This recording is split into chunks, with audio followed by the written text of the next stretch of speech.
Eh, cuando nosotros comenzamos, digamos, esta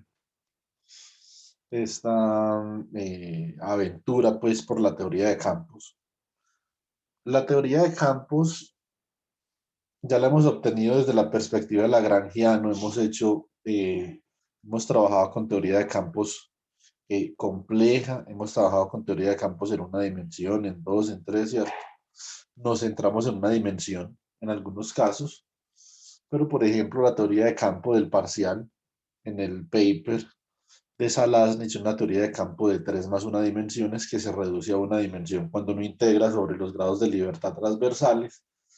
Eh, entonces, en la dirección transversal, hemos, eh, hemos cuantizado la teoría de campo, ¿cierto? Hemos hablado qué significa que un campo esté cuantizado desde la perspectiva lagrangiana. Entonces, digamos que hemos hecho varias cosas con los campos y todo esto surgió de una idea, ¿cierto? Entonces, esto típicamente es como los libros introducen los campos, aunque no, digamos, no necesariamente es la única forma de uno llegar a una teoría de campo. ¿Cierto?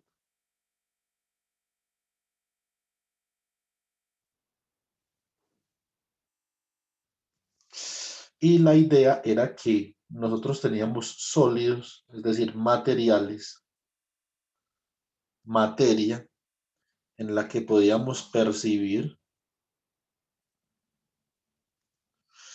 los átomos, ¿cierto?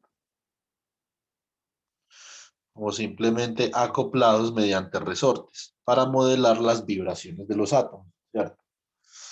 Eh, yo siempre insisto mucho en la parte física, digamos, esto fue un modelo muy exitoso antes de que existiera la teoría de campos, ¿cierto? Antes de que existiera la teoría de campos, este modelo fue exitoso, el modelo de la cadena de osciladores, ¿cierto? Átomos acoplados mediante resortes, básicamente en tres estadios, ¿cierto?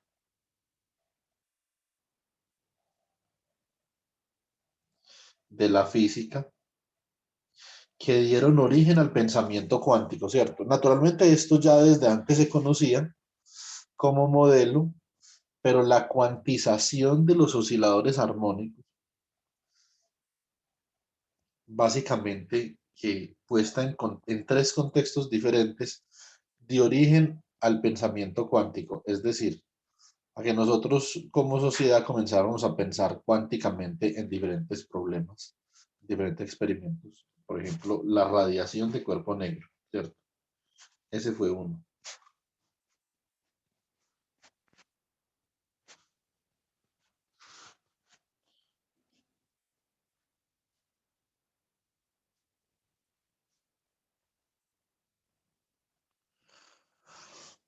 Entonces, acá se utiliza una cadena de osciladores para tratar de reproducir el patrón de radiación de un cuerpo negro, ¿cierto? Hubo otro estadio muy importante, ¿cierto? Que fue el calor específico de un sólido.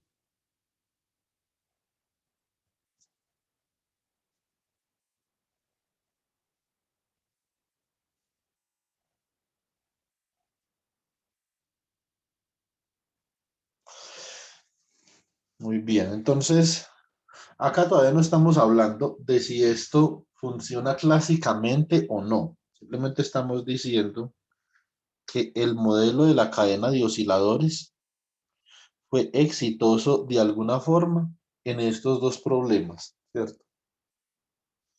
Y este problema, particularmente el calor específico de un sólido, ahora si nosotros hablamos cuánticamente de esto, y ya vamos a hablar por qué nosotros queremos introducir acá la mecánica cuántica, esto tuvo dos estadios importantes, ¿cierto? Es decir, hubieron dos personas que intentaron corregir la inconsistencia que había entre el experimento y la teoría en el calor específico de un sólido, y eso dio origen a dos formas diferentes de pensamiento cuántico para el calor específico de un sólido. Uno es el modelo de Einstein.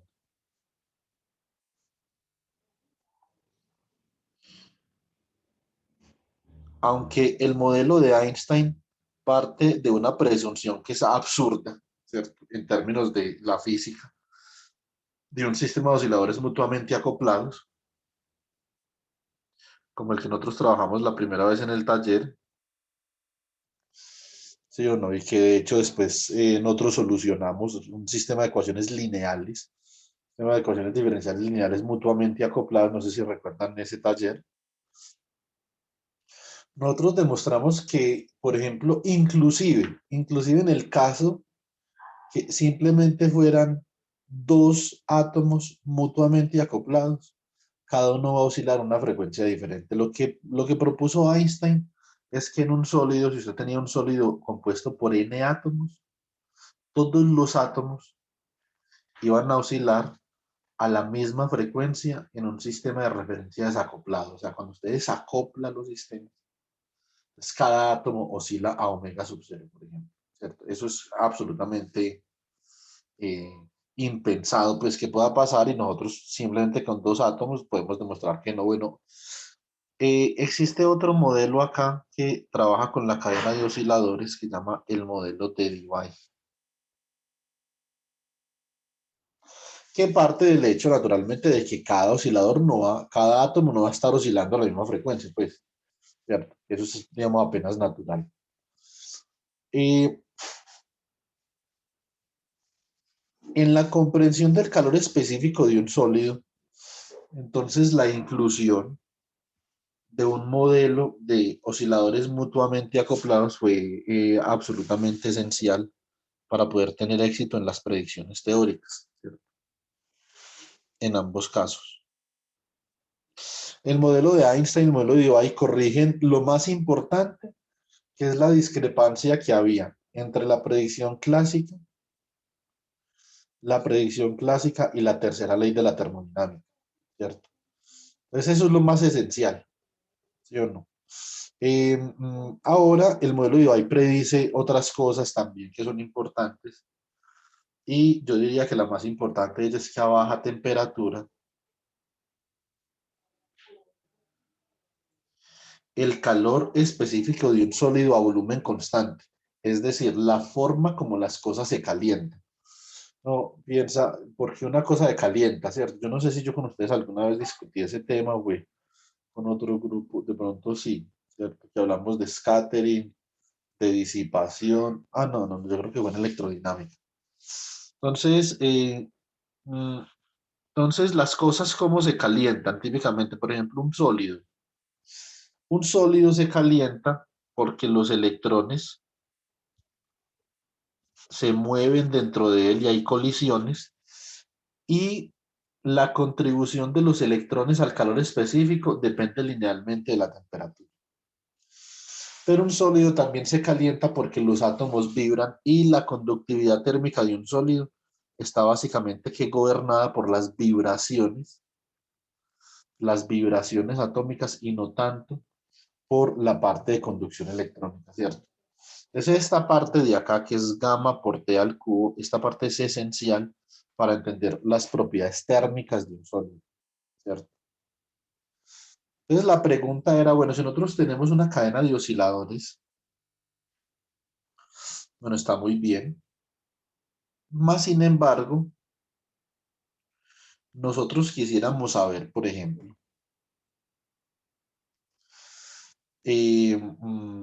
si nosotros cuantizamos esa cadena de osciladores, no cuantizamos el campo, que es distinto. Entonces la cuantización del campo acá es otra cosa, ¿cierto? De eso hablamos la clase pasada, ¿no? Nosotros cuantizamos la posición y el momentum de cada uno de los osciladores. ¿Qué tipo de predicciones podemos obtener acá? Entonces, básicamente, que Debye mostró que el calor específico a baja temperatura es proporcional a la temperatura al cubo. Y esa era una de las observaciones experimentales más importantes que había que mostrar, ¿cierto? poder reproducir el empirismo a baja temperatura. No solamente reproducir el hecho que a temperatura cero el calor específico tenía que ser cero, según la tercera ley de la termodinámica,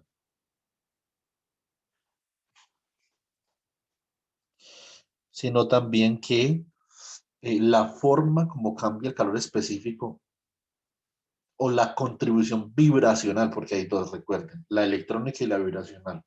La contribución vibracional es del orden de T al Q.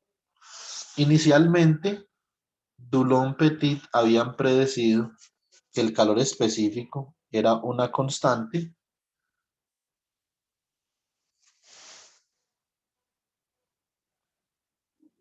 para todas las temperaturas, ¿cierto? Esto es, por ejemplo, si yo graficara acá el calor específico sobre 3N por K sub B, esto sería un 1. Este es el resultado de nosotros trabajar clásicamente una cadena de osciladores, ¿cierto?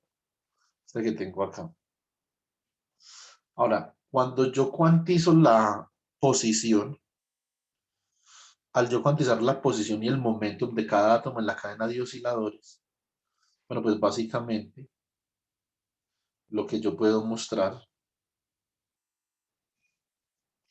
es que comencemos con este. Vamos a ver qué hizo Einstein. Entonces, Einstein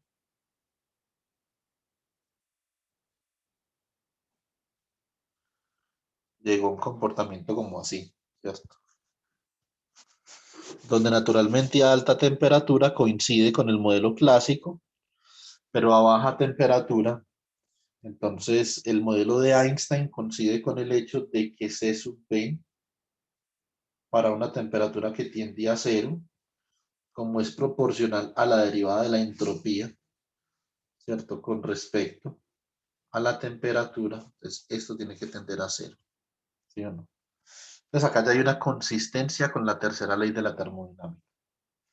Ahora, cuando Debye, digamos, modifica las suposiciones con base en las cuales se obtiene una solución al modelo armónico, entonces Debye muestra que a baja temperatura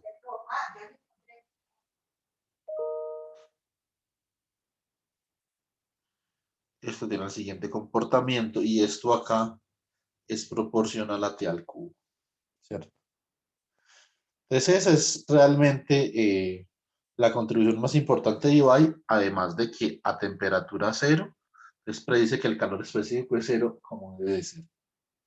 Esto todo simplemente se obtuvo pensando en que un sólido era un conjunto de átomos, un sólido cristalino,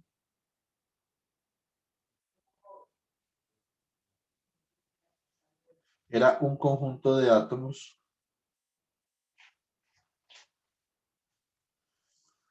que estaba, estos rostros están quedando feísimos. A ver, hagámoslo mejor así.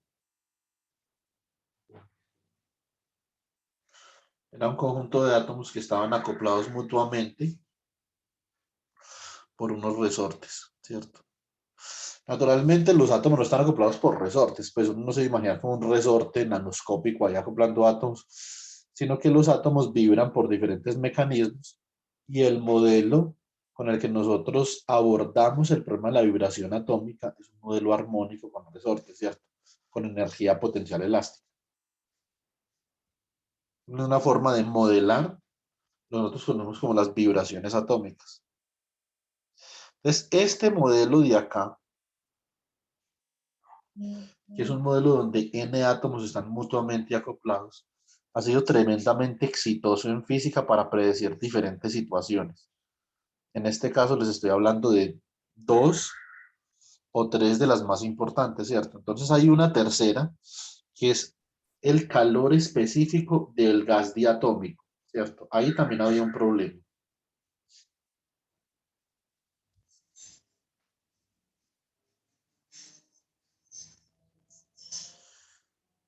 El calor específico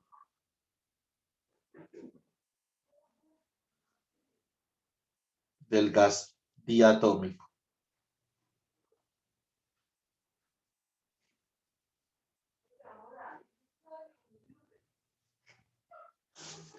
Bueno, muy bien.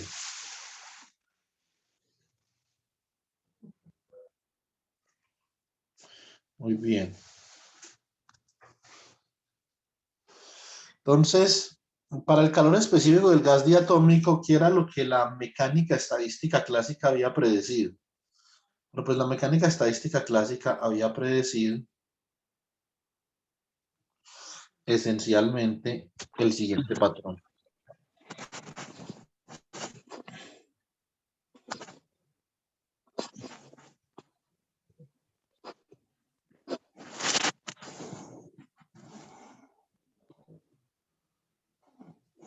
Julián, ¿me colaboras con el micrófono, por favor? Muy amable. Disculpa.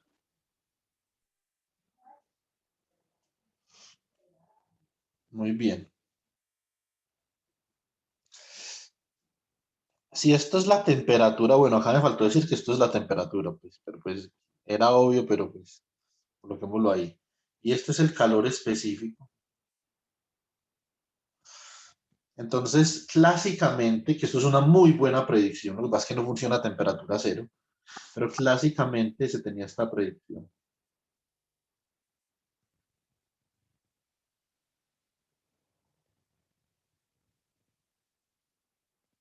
Esa es una muy buena predicción de la capacidad calorífica de un gas diatómico y sobre todo acá en esta predicción hay física muy interesante, ¿cierto? Cuando yo comienzo a aumentar la temperatura, esto dice que a temperatura cero el calor específico es constante y tiene un valor, si yo grafico esto, por ejemplo, dividido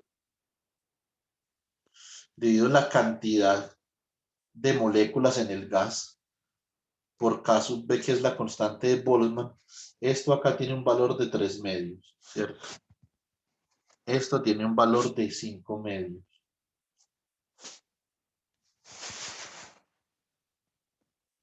Y esto acá tiene un valor de 7 medios, ¿cierto? Esto viene de un medio, ¿cierto? Perdón, de 3 medios, o más bien, de un medio por 3 más 1 más 1, ¿cierto? Estos son los grados de libertad vibracionales, ¿cierto? Por molécula multiplicado por 3 grados de libertad X, Y, Z, más los grados de libertad traslacionales, más los grados de libertad rotacionales, ¿cierto? Entonces, acá, bueno, básicamente, pues nosotros podemos escribir los nombrecitos acá, los queremos. Entonces acá tenemos, perdón, estos son los grados de libertad translacionales, ¿cierto? Estos son los rotacionales, estos son los vibracionales. Entonces, lo primero que hace el gas cuando comienza a aumentar la temperatura desde el cero es que se activan térmicamente los grados de libertad de traslación. Eso significa que los centros de masa de un par de moléculas del gas acopladas por un resorte, el centro de masa de estas moléculas se comienza a desplazar hacia la izquierda, todo el centro de masas, o se desplaza hacia la derecha. Este, este es el primer mecanismo que produce calor, ¿cierto? De todos. Después viene el segundo mecanismo. Entonces viene el mecanismo rotacional. Entonces una vez ustedes comienzan, siguen aumentando la temperatura, acá en esta región ya se activan térmicamente, se excitan térmicamente las rotaciones moleculares. Y entonces las rotaciones moleculares añaden a la capacidad calorífica del sólido, ¿cierto? Eso significa que acá hay un mecanismo adicional del sólido, no, del gas diatómico. Acá hay un mecanismo adicional mediante el cual el gas diatómico se puede calentar, ¿cierto? Y es básicamente que si usted originalmente estaba en esta posición, ahora, entonces la molécula ha rotado con respecto a la posición en la que usted estaba originalmente, ¿cierto? Acá hay una rotación a un ángulo de teta, por ejemplo, ¿cierto? Y por último, nosotros tenemos entonces las vibraciones. Entonces acá se excitan térmicamente las vibraciones del gas diatómico y las vibraciones comienzan a contribuir al calentamiento del gas. Entonces acá, básicamente que usted puede tener la molécula en su longitud natural acoplada a través de un resorte. Acá puede tener la molécula con el resorte elongado. O acá puede tener la molécula con el resorte comprimido. Y este fenómeno que yo acabo de escribir acá se entiende a través de vibraciones en el modelo armónico. ¿Sí o no? Entonces, ¿qué fue lo que hizo, digamos, la corrección? ¿Cuál fue la corrección importante acá, la corrección cuántica? Pero pues la corrección cuántica básicamente quiso lo siguiente. Para altas temperaturas el comportamiento estaba bien.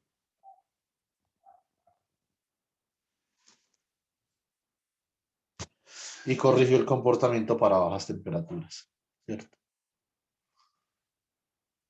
Entonces, esta forma de pensar nosotros en la materia, la cadena de osciladores mutuamente acoplada, que ha sido tremendamente exitosa.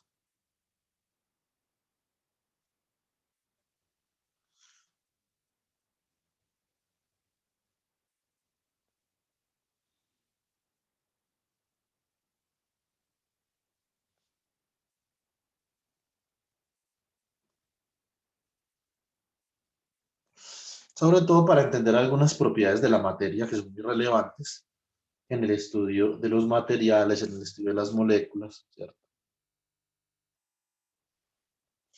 Muy bien.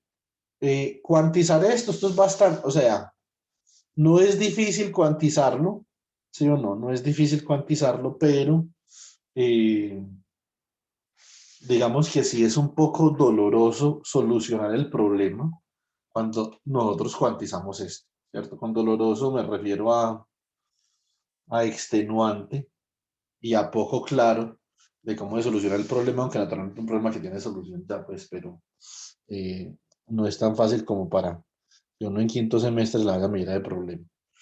Eh, Cuando nosotros comenzamos esto, entonces yo les hablé de diferentes tipos de sólidos, hablamos de sólidos en una dimensión, sólidos en dos. Entonces estos átomos, además de estar acoplados mediante resortes, estos átomos también exhiben unas propiedades electrónicas. Entonces hay que considerar, por ejemplo, para estos átomos,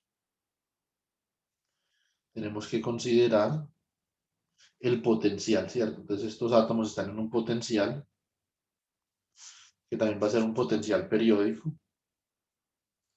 Eso significa que aquí en estos potenciales, esos átomos van a estar confinados, ¿cierto? A que se encuentren dentro de ese potencial.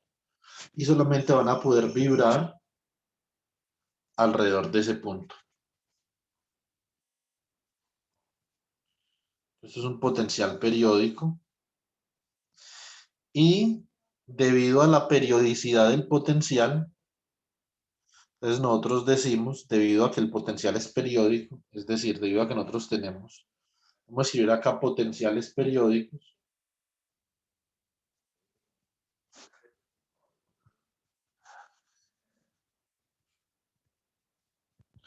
O sea, V, por ejemplo, en una dimensión de X más el periodo A es igual a V de X. Eso significa que acá hay una invarianza traslacional, ¿cierto? Realmente este potencial que nosotros tenemos acá es una aproximación del potencial de Coulomb, ¿cierto? Que es como algo así.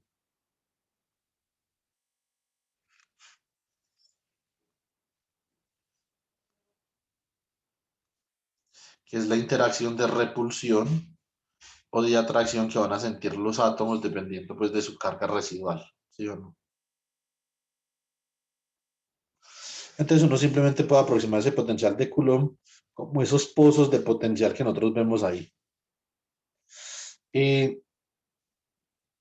Ahora, debido a la periodicidad del potencial, la función de onda de cada uno de esos átomos también exhibe una periodicidad. Nosotros podemos demostrar que la función de onda es simplemente en cada átomo es una versión trasladada del átomo anterior. La función de onda es periódica también, ¿cierto? Entonces, función de onda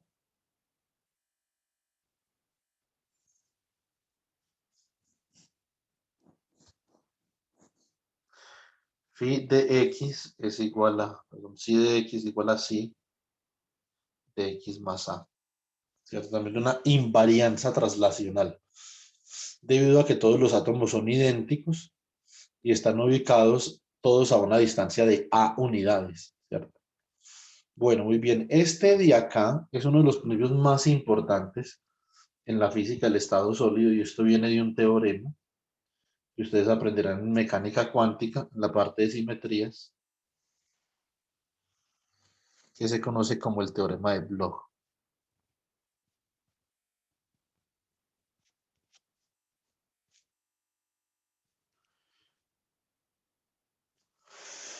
Bueno, muy bien. Entonces, esta es como una recapitulación de por qué es importante nosotros, por qué nos debemos de motivar, ¿cierto?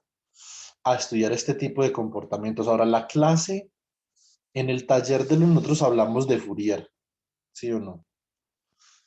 Nosotros hablamos de Fourier, mmm, nosotros hablamos de Fourier, nosotros hablamos de que cuando tenemos una función periódica, la podemos representar eh, como la superposición de senos y cosenos, ¿cierto? Y también hablamos de que en una representación compleja la podemos representar como la suma de exponenciales complejas. Nosotros vamos a demostrar que debido a la periodicidad de esto acá, una de las formas en las que se puede satisfacer que la función de onda cumple con esta propiedad de invarianza traslacional es de esta forma. Si ustedes dicen, por ejemplo, que la función de onda es si de x es algo como e a la i k por x, ¿cierto? Esto implica que esto también es igual a e a la i k por x más a, y esto es igual a e a la i k por x por e a la i k por a, ¿cierto? Y de acá esto implica que k por a, ¿cierto? Para que esto sea cierto, o bueno, e a la i k por a debe de ser igual a 1, real, ¿cierto? Por lo tanto, coseno de k por a debe de ser igual a 1. Para que el coseno sea 1, esto tiene que ser un múltiplo entero de 2pi, ¿cierto? Ya que k por a debe de ser igual a 2pi por n. De acá nosotros obtenemos que k, que va a ser el vector de onda de la función de onda, es igual a 2pi sobre a por un número entero. Eso significa que el vector de onda con el cual se van a propagar estas ondas se llaman ondas elásticas y se propagan un sólido tienen un índice de elasticidad, ¿cierto?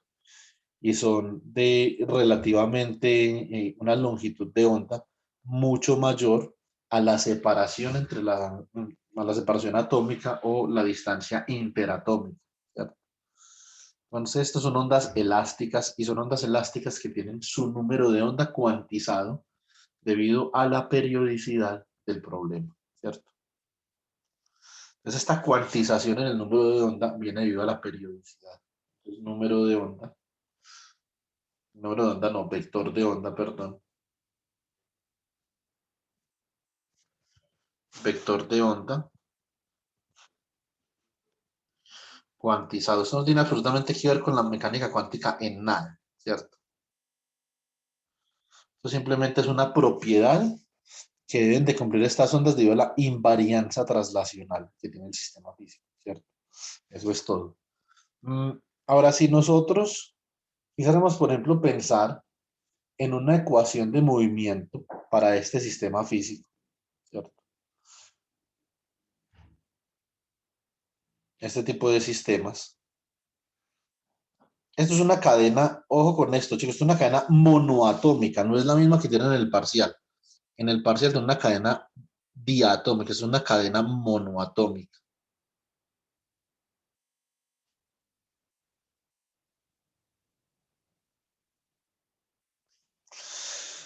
Listo, muy bien. Para esa cadena monoatómica,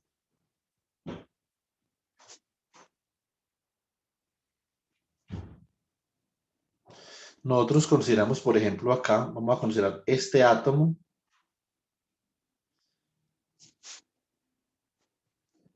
acoplado con este otro átomo de acá y acoplado con este otro átomo de acá. Y vamos a analizar en el límite continuo, ¿cierto? Si yo escribiera una teoría de campo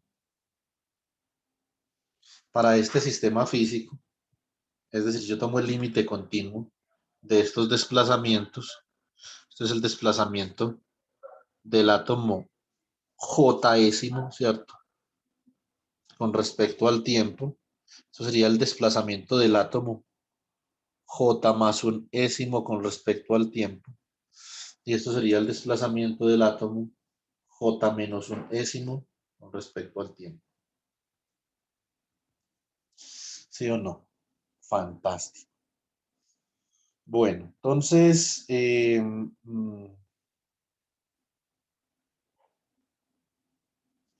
listo. Entonces acá nosotros podemos definir que la distancia de separación entre átomo y átomo en esta cadena la vamos a definir, que es lo que se conoce como la constante de red en un material o en un sólido cristalino, la vamos a definir como delta X, que típicamente se define con la letra A, ¿cierto?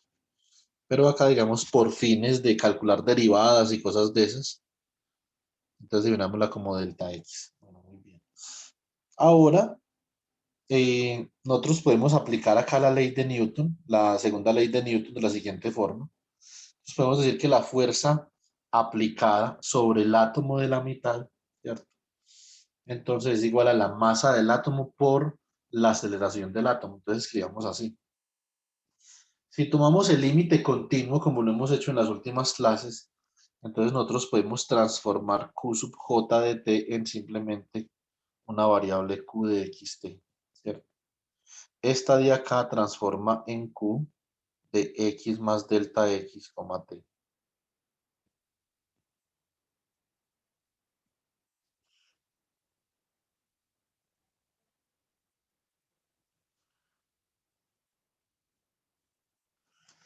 Y esta de acá transforma en Q de X menos delta X, T, ¿cierto? Entonces, por lo tanto, escribimos la segunda ley de Newton. Nosotros podríamos decir, por ejemplo, que la masa del átomo, como es el mismo átomo, una cadena monoatómica, entonces por Q, dos puntos, ¿cierto? De X, T, va a ser igual a la fuerza, ¿cierto?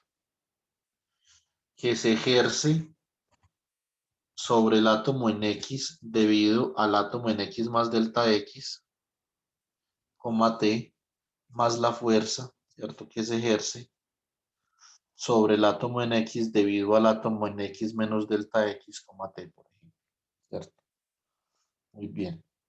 Entonces nosotros vamos a poder escribir estas dos fuerzas de esta forma. Digamos que usando el principio de la ley de Hooke, nosotros podemos decir que la primera fuerza F de X, delta X más delta X,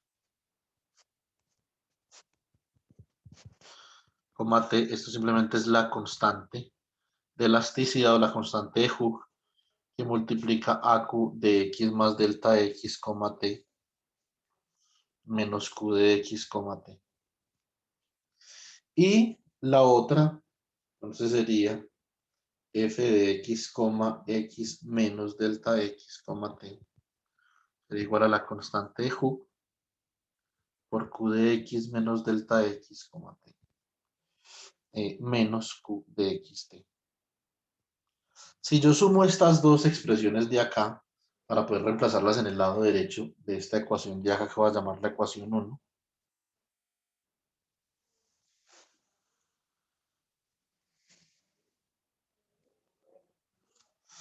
pues básicamente acá nosotros tenemos que esta f de x, x más delta x, t más f de x, x menos delta x, t. Esto es igual a acá, que multiplica a q de x más delta x, t menos 2q de x, t más q de x menos delta x, t. ¿Cierto? Bueno, muy bien. Esto es básicamente lo que tenemos nosotros acá. Y si nosotros reemplazamos en la expresión anterior, entonces obtenemos que la masa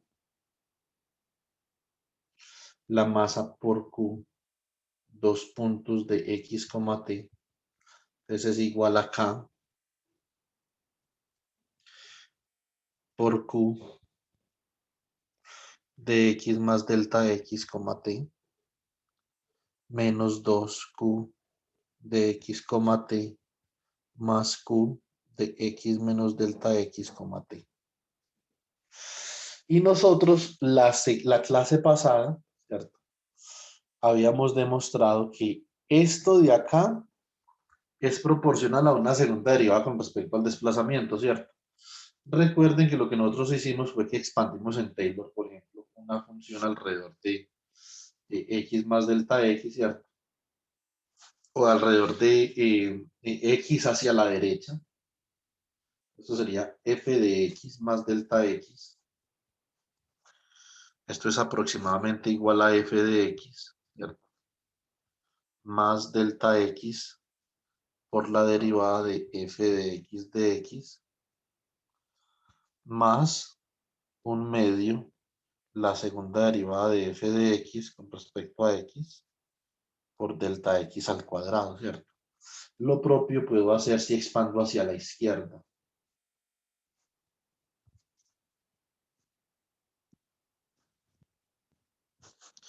Esto es aproximadamente igual a f de x menos delta x por la derivada de f de x con respecto a x más un medio derivada segunda de f de x con respecto a x delta x cuadrado. Y si yo sumo, digamos que esta es la expresión 1 y esta es la expresión 2, sumamos 1 y 2, ¿cierto? Y si nosotros sumamos 1 y 2, entonces vamos a obtener esto. Y, a ver, vamos a obtener f de x más delta x más f de x menos delta x igual a 2f de x, ¿cierto? Más la segunda derivada de f de x cuadrado por delta x cuadrado. Y de acá simplemente podemos despejar la segunda derivada de f de x con respecto a x, entonces se puede aproximar mediante las diferencias de f de x. Esta es la primera diferencia de f de x, diferencia hacia la derecha, menos 2f de x, más la diferencia hacia la izquierda, dividido delta x al cuadrado, ¿cierto? Entonces nosotros podemos ver acá que esto que nosotros tenemos acá, esto particularmente, Esto es como una segunda derivada. Entonces, esta ecuación de acá, ya vemos esta ecuación, la ecuación asterisco, ¿cierto? La ecuación asterisco yo la voy a escribir, la voy a poder escribir aproximadamente de esta forma. Así, la expresión queda aproximadamente, ¿cierto? Es una aproximación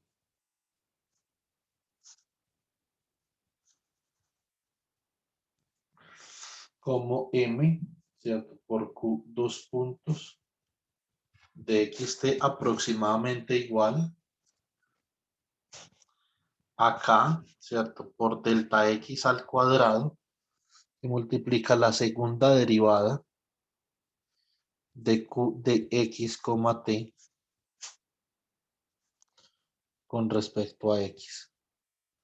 Y de acá, si yo divido ambos lados por k delta x al cuadrado, me queda que esto es la segunda derivada de q de xt con respecto a x menos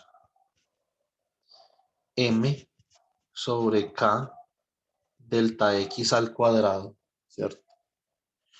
Eh, por la segunda derivada de q de xt con respecto a t, y esto es igual a 0. Esto pareciera una ecuación de onda, y esto es muy importante porque esto nos dice que básicamente los desplazamientos de los átomos en esta cadena de resorte están cambiando de manera ondulatoria, es decir, hay una onda que se está propagando a lo largo de esa cadena de resortes, ¿cierto? Algo parecido a lo que yo tengo acá, pero en este caso sería, digamos, una onda armónica, como algo así. Hay una onda que se está propagando a lo largo de esta cadena, ¿cierto? De diferentes formas. Cada forma en la que esa onda se pueda propagar le vamos a llamar un modo. ¿Listo? Entonces, un modo es la forma en la que algo puede ocurrir.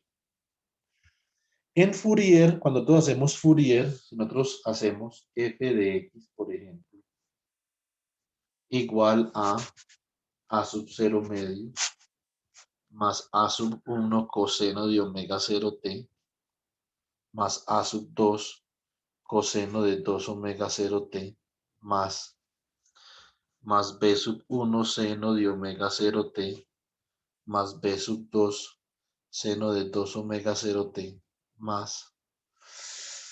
Estas son las diferentes formas o son las diferentes componentes que tiene f de x. Bueno, esto es f de t realmente.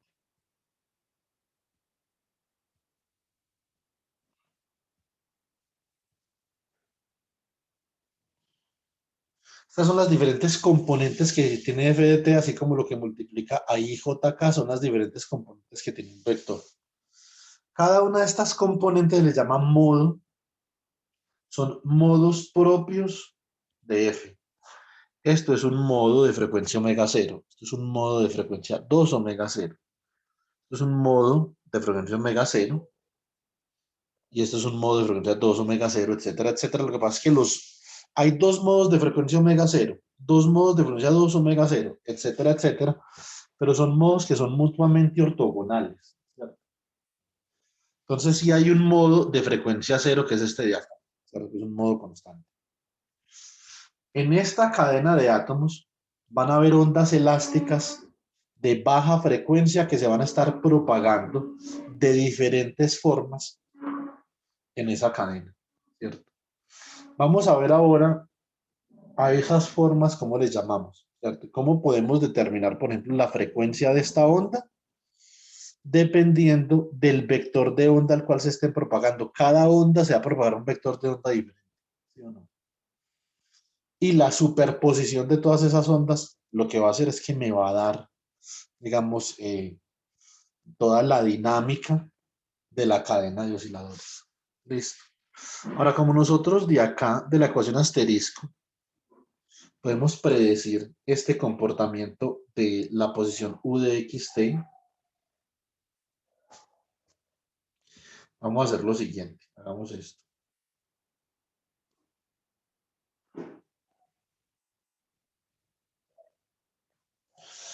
Entonces, miremos a ver, hagamos un análisis dimensional acá. ¿Qué será esto?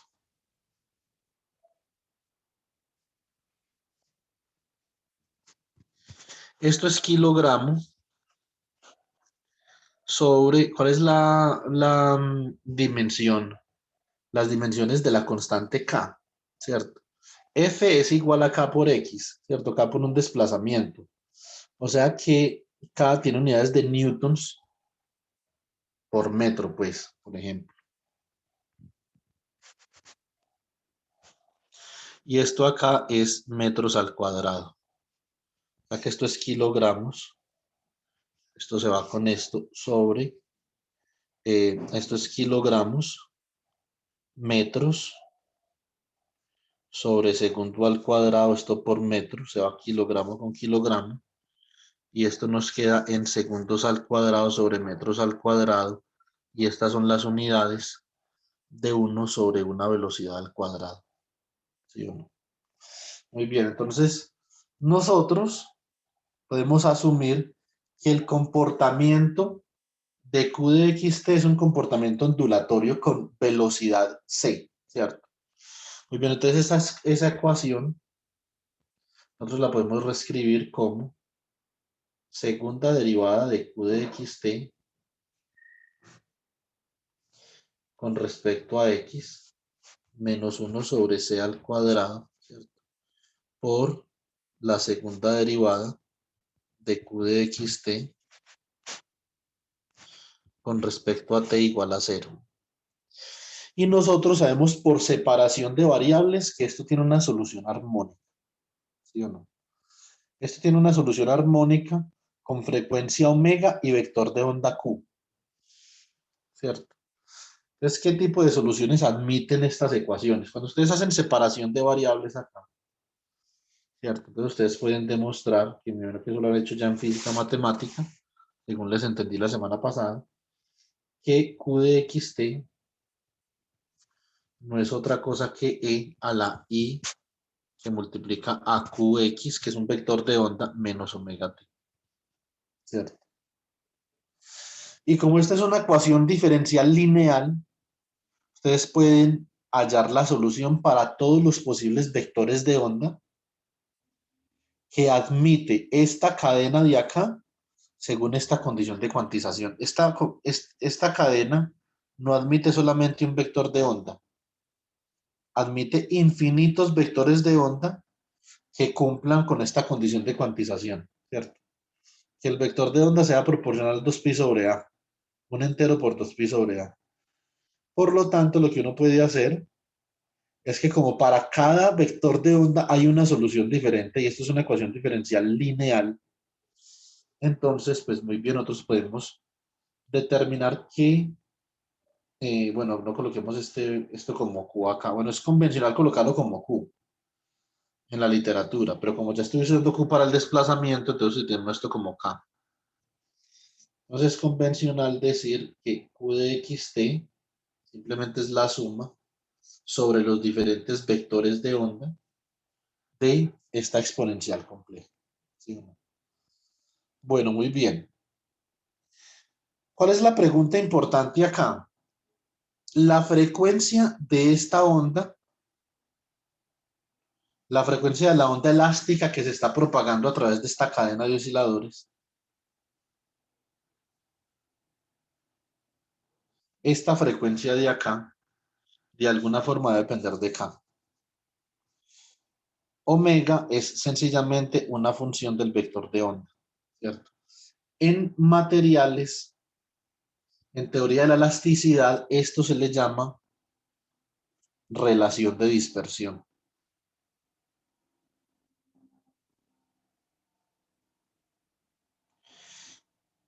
Y al conjunto de las diferentes formas en las que una onda se puede propagar en esta cadena se llama fonón. ¿Listo? Los fonones son un conjunto de vibraciones, ¿cierto? Que se propagan en un sistema físico armónico, bueno, o también hay fonones anarmónicos, Entonces, fonón.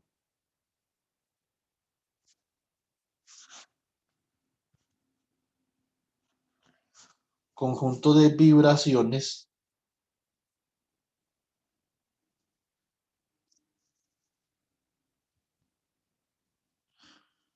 que se propagan a través de un sistema físico.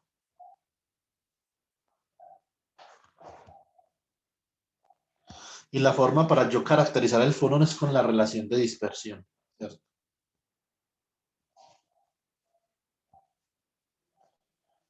Relación de dispersión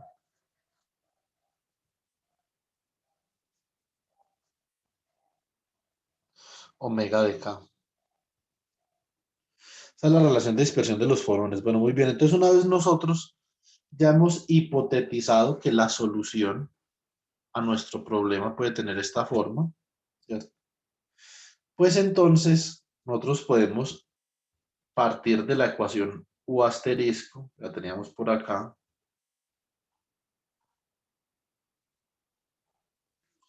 Esta ecuación asterisco, y vamos a hacer lo siguiente. Entonces,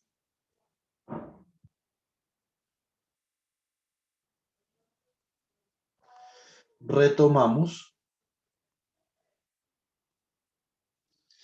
la expresión asterisco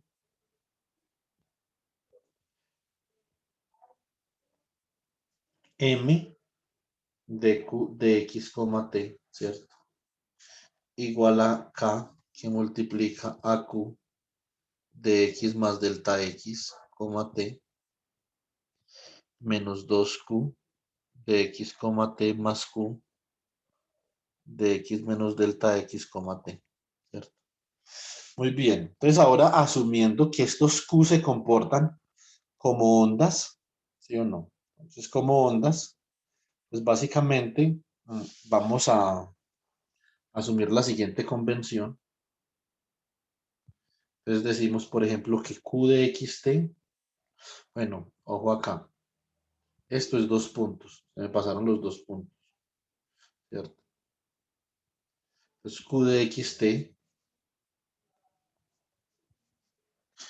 va a ser igual a una constante a por e a la i que multiplica a kx menos omega t, ¿cierto? Entonces q punto de acá básicamente es igual a menos i omega por a por e a la i kx menos omega t. Q dos puntos de xt entonces va a ser igual a menos i omega al cuadrado por a por e a la i kx menos omega t. Listo. Bueno, muy bien. Entonces ahora miremos a ver cómo quedan estos de acá. O sea, la diferencia hacia la derecha y la diferencia hacia la izquierda. Entonces Q de x más delta x, t quedaría como a por e a la i, ¿cierto? Por k que multiplica a x más delta x menos omega t, ¿cierto? Y esto simplemente es a por e a la i kx menos omega t, ¿cierto? Por e a la i k delta x, ¿cierto? Bueno, muy bien. Listo. Entonces, ahora miremos q de x menos delta x, t. Esto simplemente acá es a por e a la i k que multiplica x menos delta x menos omega t. Entonces a por e a la i kx menos omega t, ¿cierto? Por e a la menos i k por delta x. Entonces nosotros lo que vamos a hacer es que vamos a reemplazar estas expresiones acá en la ecuación en magenta y vamos a obtener lo siguiente. Segundo.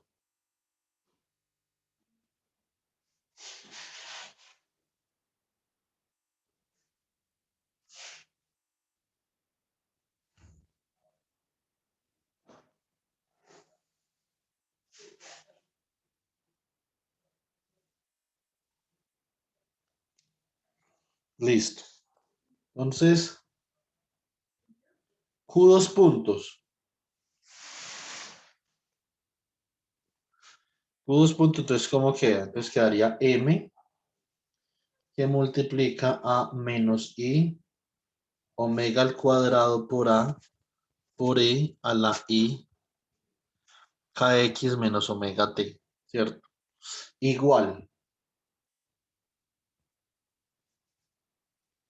Igual a la constante de elasticidad K que multiplica Q de X más delta X, o sea, esto que multiplica a, ¿cierto? Por E a la I kx menos omega t por E a la I k delta X menos 2a por E, ¿cierto? A la I kx menos omega t más q de x menos delta x, entonces esto sería más a por e a la i, ¿cierto?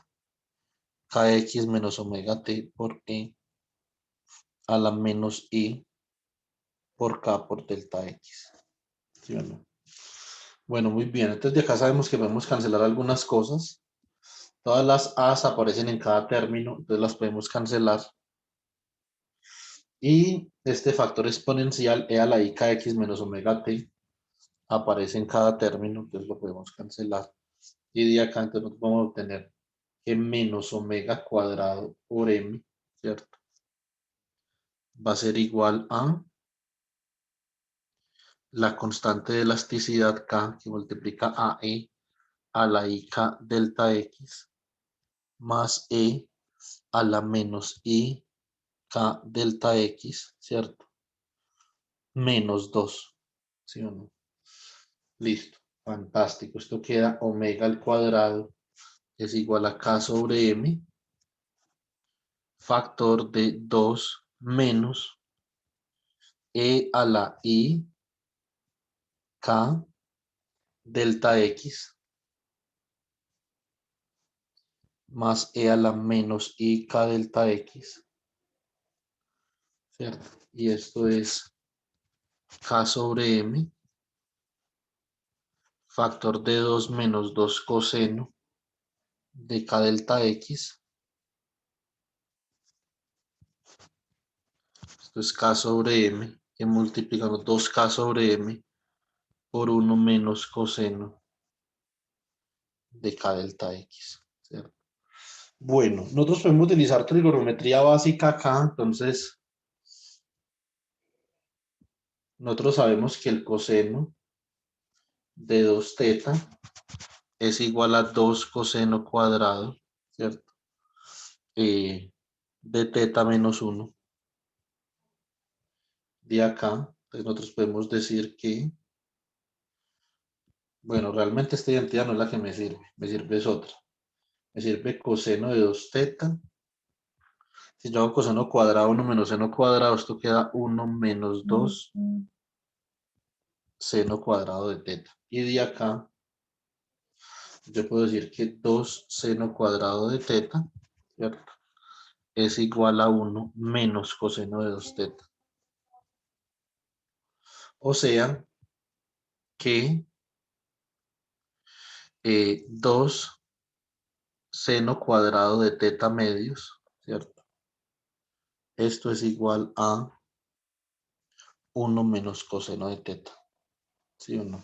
Entonces acá este término que yo tengo acá, 1 menos coseno de k delta x, esto no es otra cosa que 2 seno cuadrado de K delta X medios. ¿Sí o no?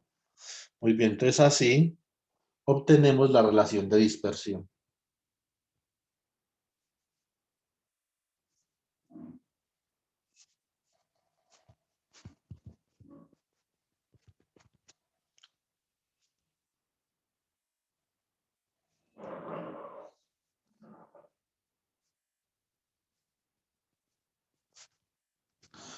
Entonces, omega al cuadrado de K, ¿cierto? ¿Es quién? Va a ser 4 K sobre M, que multiplica al seno al cuadrado de K delta X medios. ¿Sí o no? Esta es la relación de dispersión para una cadena monoatómica, ¿cierto? ¿Qué tienen ustedes en el parcial, en el taller parcial? Tienen que hallar la relación de dispersión para una cadena diatómica, ¿cierto? Entonces, y así entonces nosotros podemos determinar cuál es la frecuencia de la onda elástica que se propaga en la cadena de osciladores mutuamente acoplados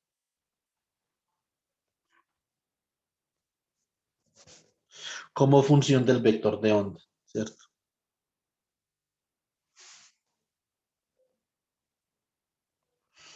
Muy bien. Vamos a hacer una cosa acá. Vamos a graficar esto debido a la periodicidad, de la cadena de átomos y debido a que naturalmente el seno cuadrado es una función periódica.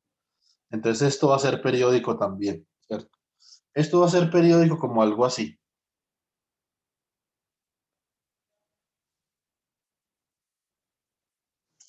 ¿sí o no?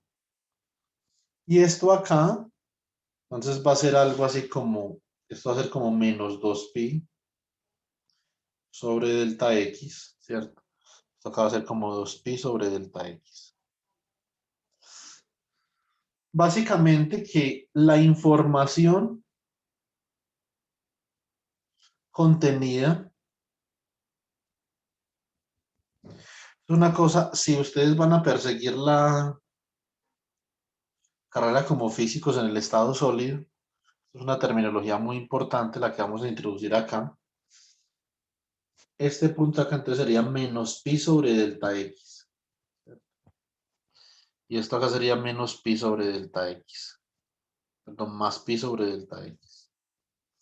Y la gráfica de la relación de dispersión entre menos pi sobre delta x y pi sobre delta x sería esta.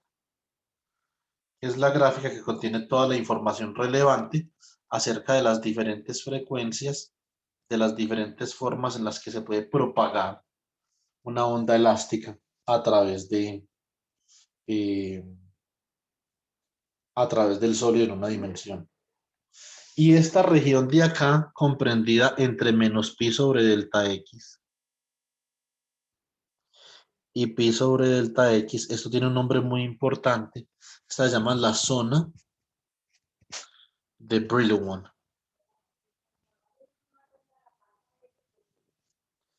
Esto viene de un físico judeo-francés, Léon Brillouin.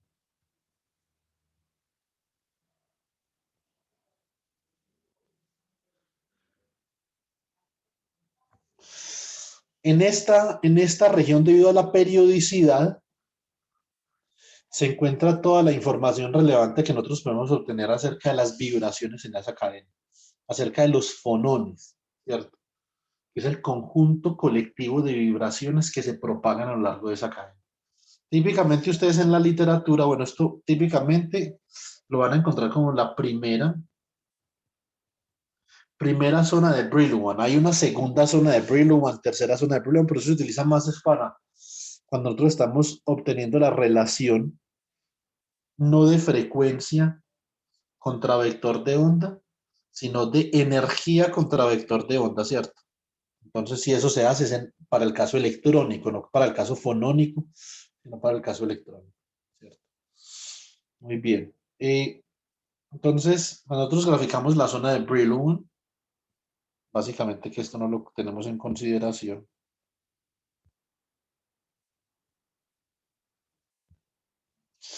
Y nos queda como algo así. En la literatura no usan delta X, o sea, yo utilicé delta X simplemente por convención acá, pero en la literatura no se usa delta X. En la literatura se va a usar A. Y bueno, ustedes en la literatura van a encontrar típicamente que esto es la letra A, o sea, ellos definen que A es la distancia interatómica, ¿cierto? Esto se llama A, se le conoce como lattice parameter, ¿cierto? Es la distancia que hay entre átomo y átomo en un sólido.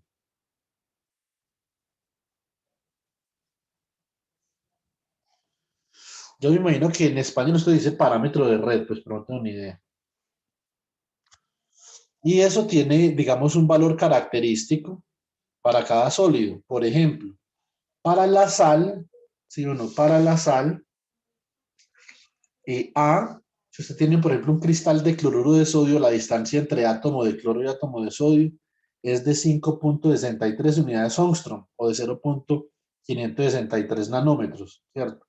Entonces, dependiendo del cristal, del material, de la molécula, etcétera, esa distancia entre átomos es diferente y naturalmente eso va a determinar las propiedades interesantes eh, que nosotros podamos describir, digamos, del sólido.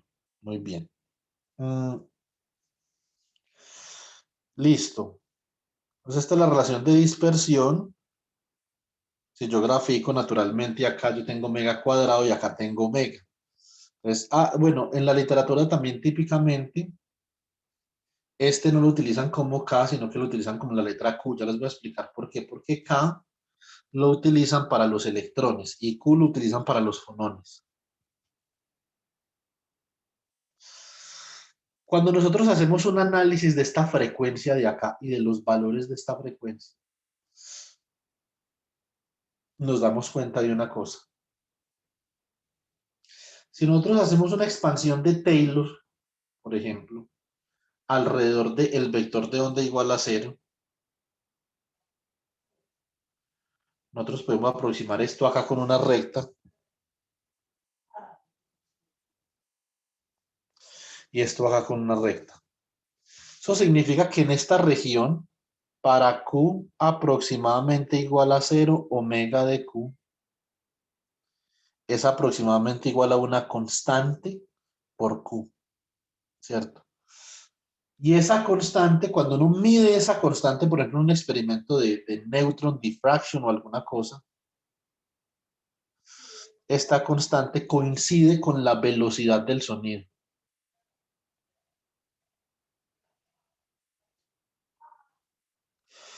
Por eso, a estos fonones que yo tengo acá se les llama fonones acústicos o modos acústicos.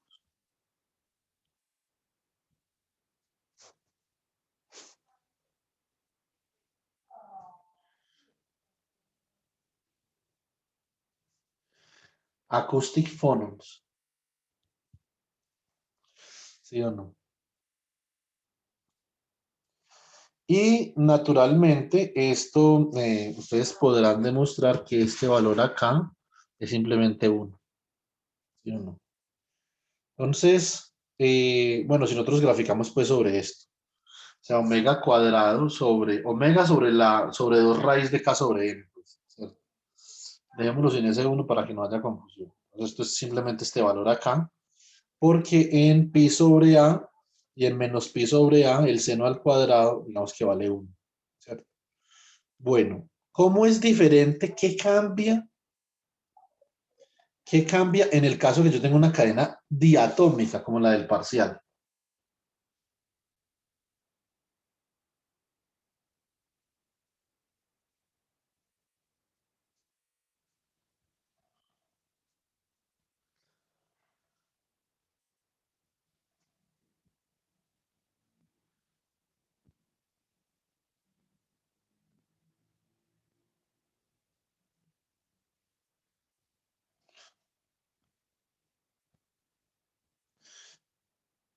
Entonces, por ejemplo, acá yo tengo un resorte, acá tengo un átomo diferente. Vamos, tengo un átomo en blanco, pues, por ejemplo, son átomos distintos. Acá tengo un resorte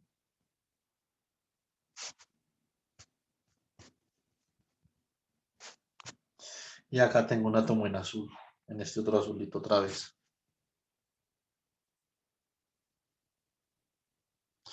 Entonces esto también tiene una periodicidad, pero tiene una periodicidad diferente, ¿sí o no?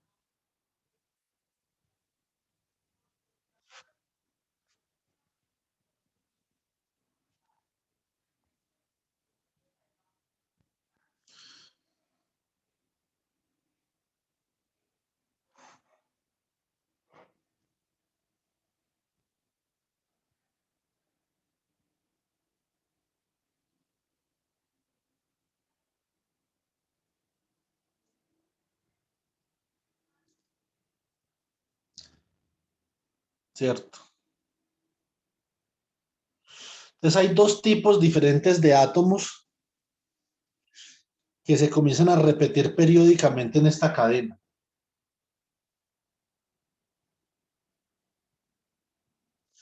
Si yo voy a proceder, digamos, con la mecánica newtoniana, como lo hice ahorita, en este problema, digamos que acá, esto va a ser un poquito más espinosito, ¿cierto?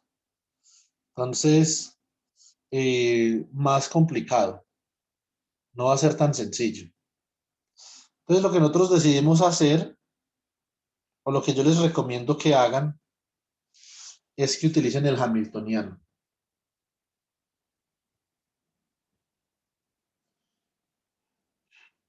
Hamiltonian. Por ejemplo, si el átomo en azul clarito,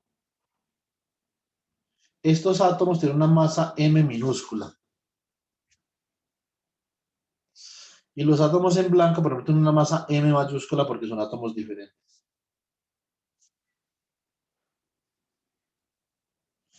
Entonces ustedes definan el momentum de esta de acá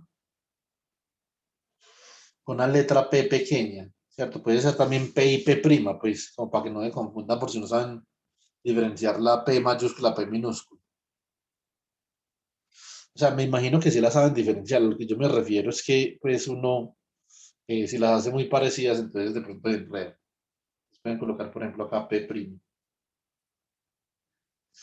Ese va a ser el momentum, ¿cierto? Entonces, por lo tanto, su hamiltoniano, la parte cinética del hamiltoniano, la pueden escribir como H igual a la suma sobre N, que es el número, sobre todo el número de átomos que tiene la cadena, ¿cierto? De átomos de un tipo y de átomos del otro. Y acá entonces va a tener el momentum debido al primer tipo de átomo, ¿cierto? Entonces sería P sub N al cuadrado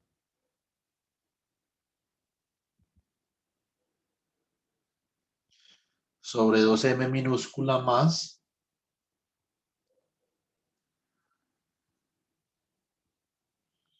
este en blanco, P' sub N al cuadrado sobre 2M mayúscula.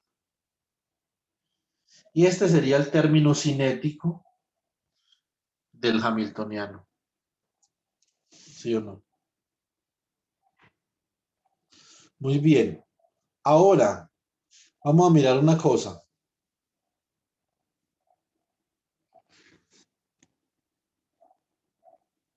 Tengo que tener cuidado de no excederme mucho en el problema porque este es un problema del parcial y de pronto ustedes se enojan si les estoy ayudando de a mucho, ¿cierto?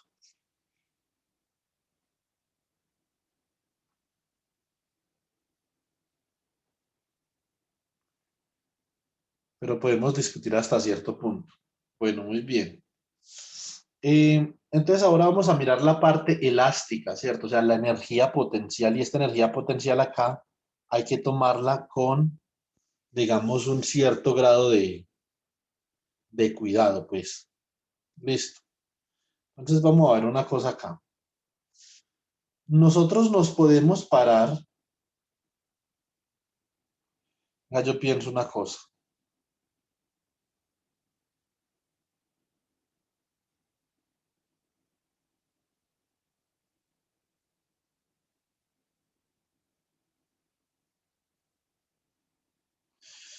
Esto sería,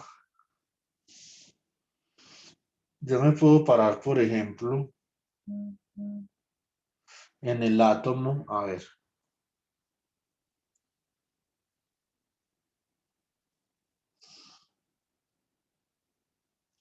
me voy a parar en este átomo de acá para poder hacer esto bien. Consideremos este átomo de acá y digamos que la posición de este átomo es, por ejemplo, Y sub n, ¿cierto? Eso significa que este átomo de acá ya no es Y sub n más uno. No puede ser porque son átomos diferentes, ¿cierto? Este de acá sí sería Y sub n más uno, ¿sí o no? Y este de acá sí sería Y sub n menos uno. Pero no los vecinos no serían esos, ¿cierto?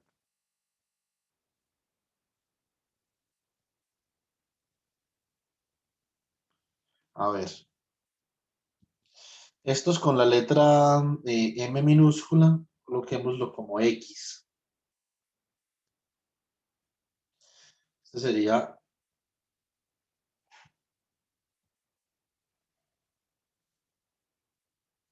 xn menos uno, este sería xn y este sería xn más uno. Y este de acá, entonces sería, por ejemplo,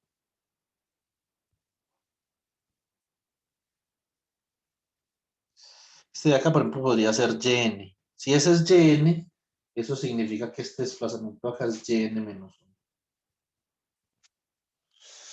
Bajo esta lógica, bajo esta lógica, yo tengo acá, yo puedo perfectamente escribir la energía potencial acá, en esta parte del Hamiltoniano. Puedo decir que esto es más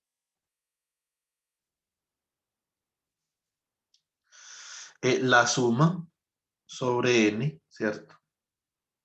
De un medio de la constante de elasticidad, tómenlas todas iguales, la tomen que todo esto es igual.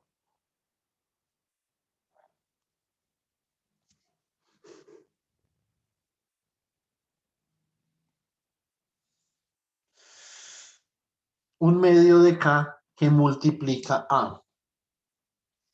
Naturalmente, si yo estoy parándome en Yn, entonces esta energía va a ser xn menos yn todo al cuadrado, ¿cierto? Entonces xn menos yn. Entonces coloquemos xn, lo colocamos en verde ahí, entonces coloquemos acá xn y yn lo colocamos en amarillito. Entonces coloquemos acá yn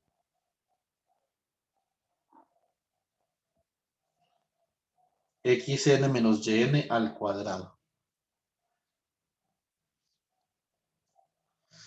Entonces esa es una posibilidad, pero la otra posibilidad es que él también esté acoplado con el átomo de la derecha, ¿cierto? Por lo tanto, tenemos que escribir más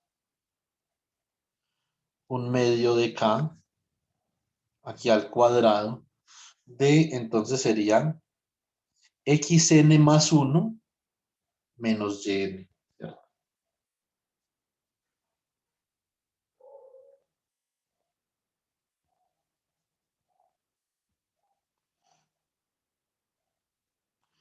Y aquí un signo menos.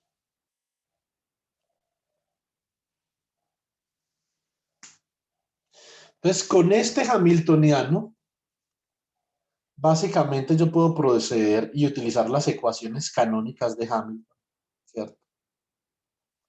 Y con las ecuaciones canónicas de Hamilton, digamos que ya es mucho lo que yo podría hacer, ¿cierto? Entonces yo podría decir, por ejemplo, ecuaciones canónicas de Hamilton. Estas las vimos en la asesoría.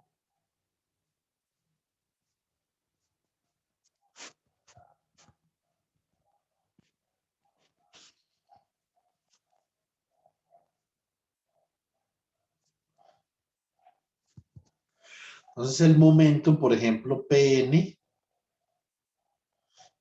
punto, ¿cierto?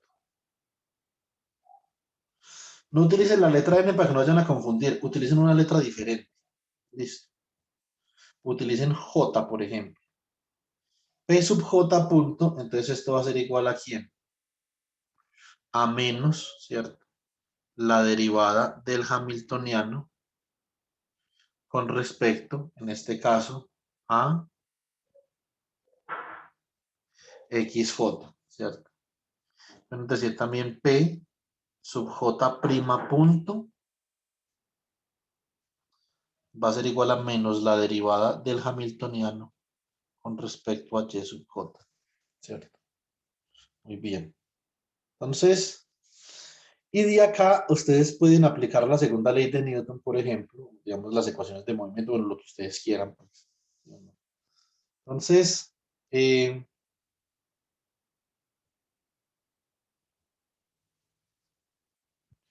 ustedes pueden decir, por ejemplo, a ver,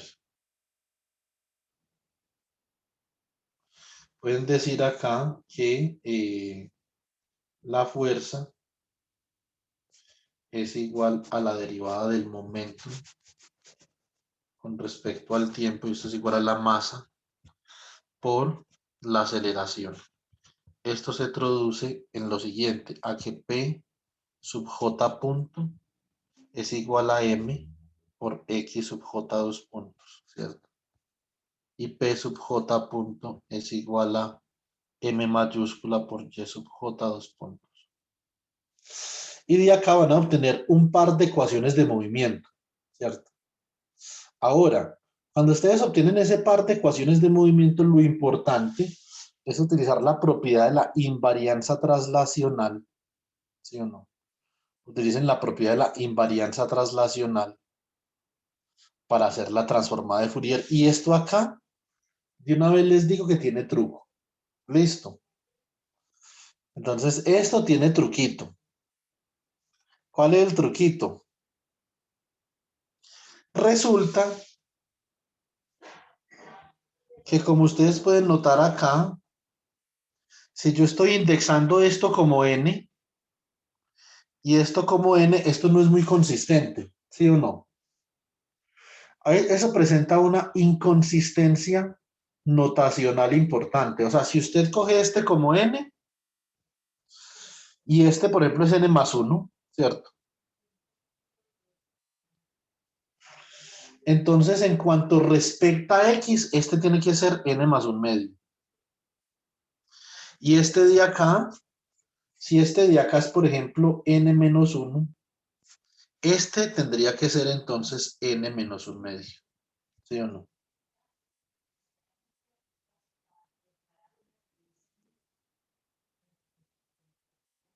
Porque ambos xn y yn no se pueden indexar como n cuando se está introduciendo una transformada de Fourier. Uno de los dos es n y otro de los dos otra cosa.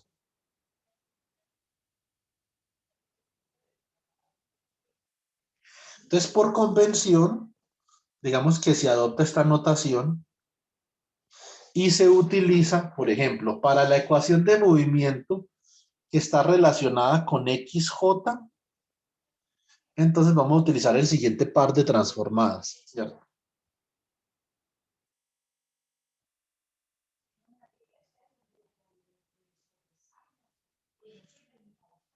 Transformadas de Fourier.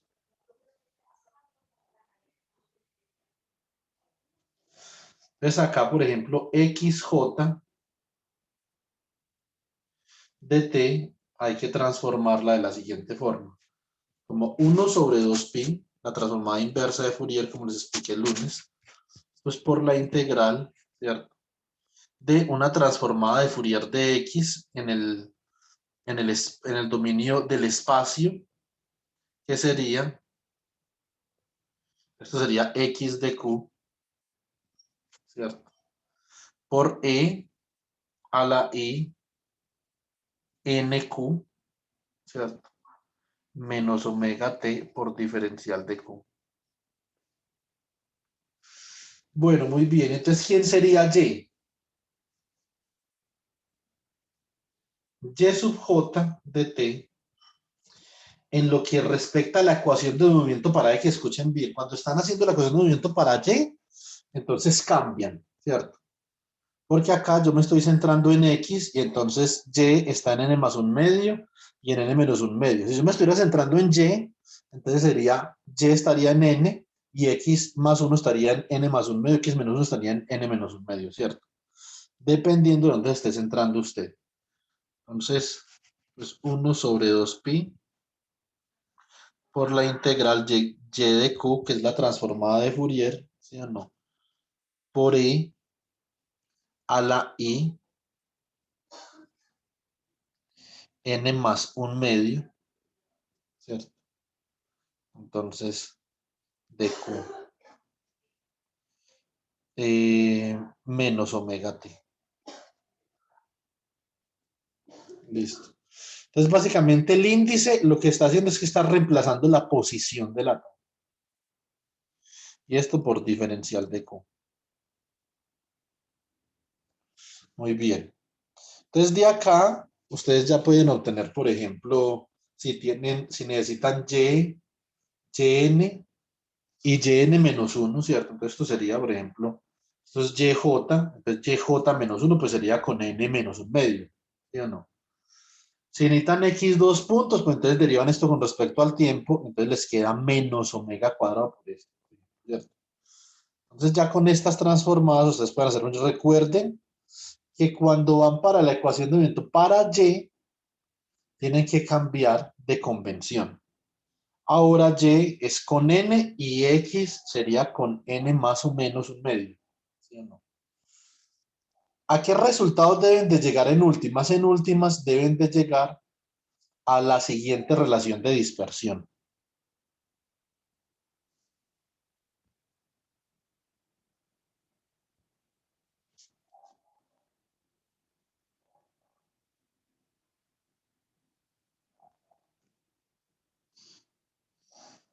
Si esto es omega de q, por ejemplo, como ya son dos átomos, les van a quedar un sistema de ecuaciones de segundo orden, dos ecuaciones de segundo orden.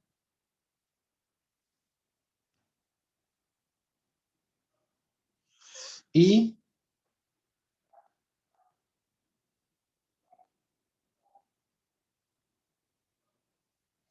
esto es q. Les va a quedar la típica relación de dispersión acústica que vimos ahorita.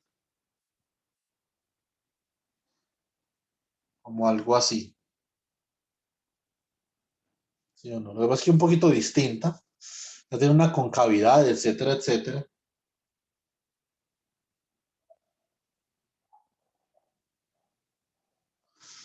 Como algo así, esta va a ser la relación de dispersión acústica.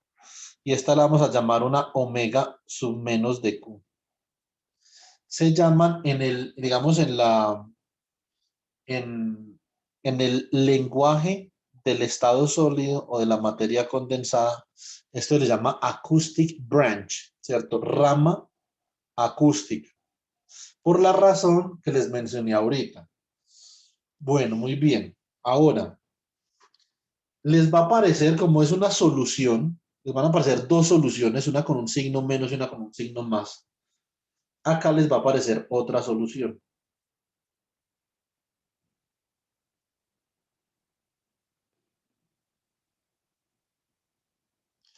que va a ser como de esta forma. Y esto de acá se conoce como optical branch. Y los fonones que se propagan a esas frecuencias que hay se conocen como fonones ópticos. Los de se conocen como fonones acústicos porque es el acoustic branch.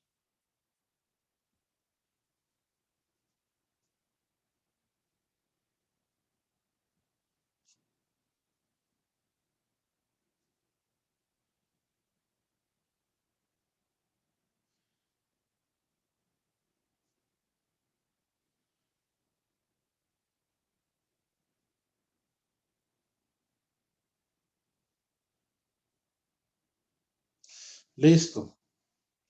Muy bien. Dependiendo de las masas de los átomos, ¿eso qué significa? dependiendo de si, por ejemplo, eh, uno es un átomo muy pesado, otro es muy liviano, son muy diferentes, por ejemplo, es un átomo magnético, el otro no, etcétera, etcétera. Acaba de haber algo que nosotros en física, esto es un fenómeno muy, muy estudiado en física, esto se llama gap. Acaba de haber una brecha entre la rama acústica y la rama óptica. Y esa brecha se puede aumentar y se puede disminuir dependiendo del caso.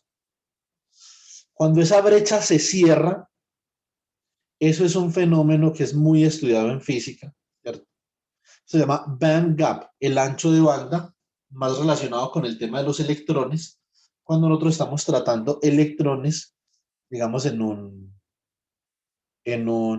una estructura periódica, ¿cierto? También lo podemos hacer sin ningún problema. Podemos mirar a ver, por ejemplo, si la función de onda es periódica, aplicamos la ecuación de Schrödinger, que ya la hemos visto, y miramos a ver qué tipo de energías son permitidas para los electrones acá. Básicamente lo que significa este gap de acá es que en esa región de frecuencias a los fonones no se les permite tener ninguna frecuencia. Hay una región no permitida de frecuencia para los fonones, que es entre el gap de la rama óptica y la rama acústica. Eso también pasa para los electrones. Los electrones, por ejemplo, si para el caso de un electrón,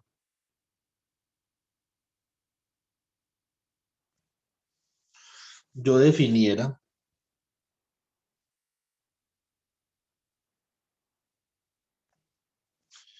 la energía del electrón como función del vector de onda de la función de onda, ¿cierto?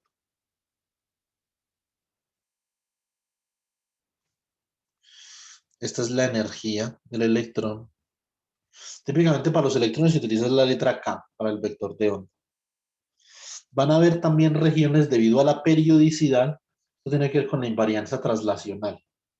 Debido a la invarianza traslacional, van a haber regiones donde a los electrones no se les va a permitir tener energía. ¿Cierto? O sea, van a haber para ciertos vectores de onda, ¿cierto?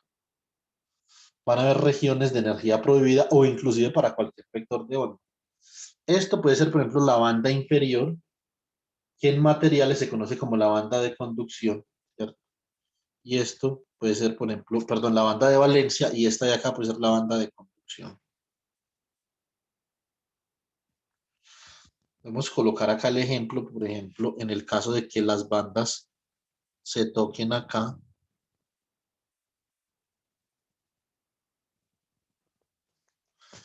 ¿Sí o no?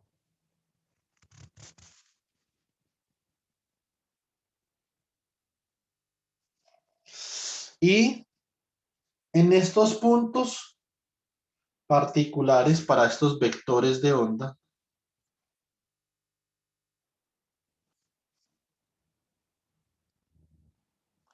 entonces ahí al electrón sí se le permite tener energía.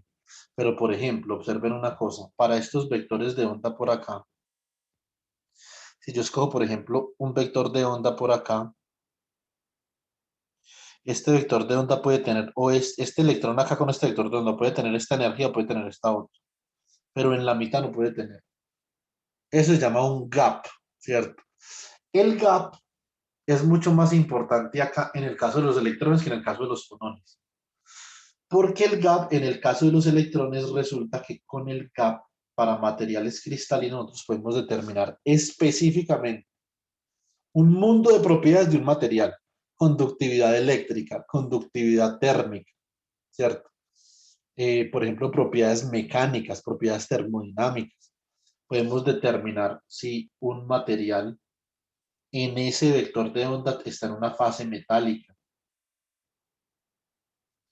Podemos determinar si un material en ese vector de onda está en una fase aislante, una fase semiconductora.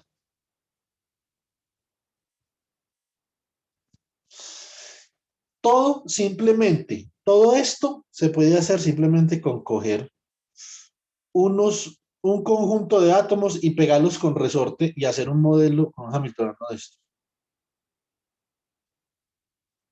Esta aproximación es una aproximación que es, mejor dicho, pues fantástica. O sea, es mucho lo que uno puede hacer con algo tan sencillo. Ahora, si uno quiere naturalmente abordar el problema de materiales más reales, pues entonces tiene que, digamos que, elaborar un poquito más, ¿cierto? O sea, esto no le alcanza. Es un poquito más elaborativo. Bueno, chicos, yo creo que esto fue realmente un empujoncito bastante interesante para el segundo punto del parcial. ¿Ustedes qué opinan?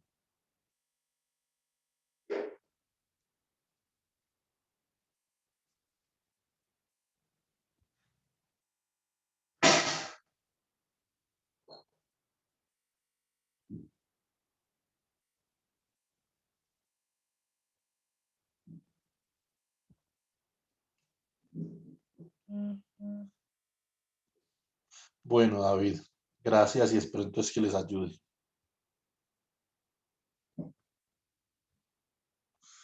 Esto es Classical Mechanics.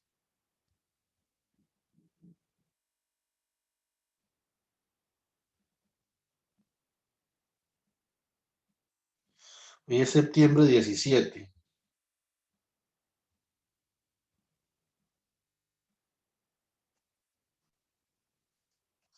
Ya pasó Yom Kippur. Listo, chicos. Nos vemos pues el lunes. Cualquier cosa que necesiten. eh, entonces me comentan. Si necesitan algo el fin de semana, una pregunta, me escriben y con mucho gusto les puedo contar.